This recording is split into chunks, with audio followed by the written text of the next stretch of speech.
Hey guys, welcome to the first episode of my new lifting technique series where I will be breaking down the proper form of an exercise, give some easy and hard variations of that exercise, and then even give some alternate exercises in the case where you maybe don't have the proper equipment. And the first one that we're going to cover in this series is the barbell bench press. The bench press is a movement that elicits high activation of the pecs and front delts through a combination of horizontal adduction and flexion at the shoulder, and of the triceps through extension at the elbow.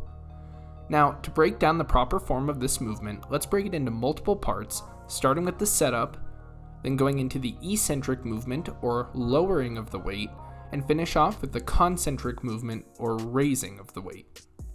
So to set up a bench press, begin by making sure that the bar is centered on the rack. A bar that isn't centered can cause an off-balance grip during the lift, which at worst can result in injury, and at best will make the lift more difficult than it should be.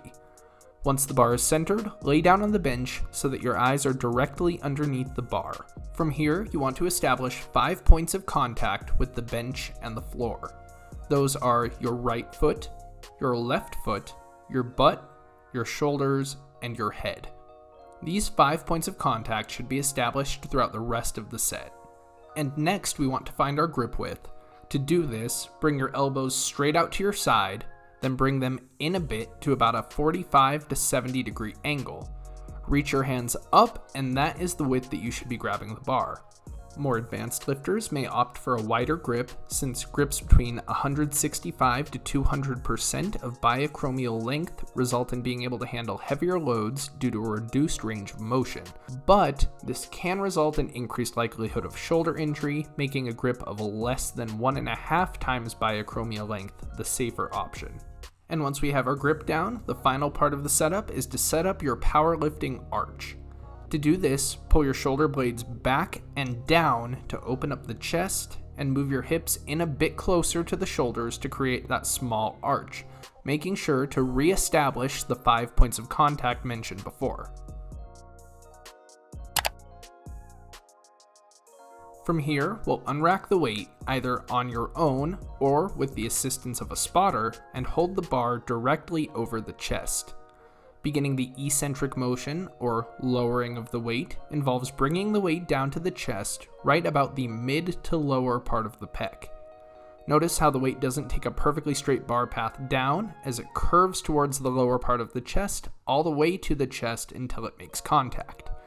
It's a common mistake for people to stop the bar before it makes contact with the chest, which cuts out the most difficult part of the rep that puts the most mechanical tension on the muscle and can severely hinder your chest growth.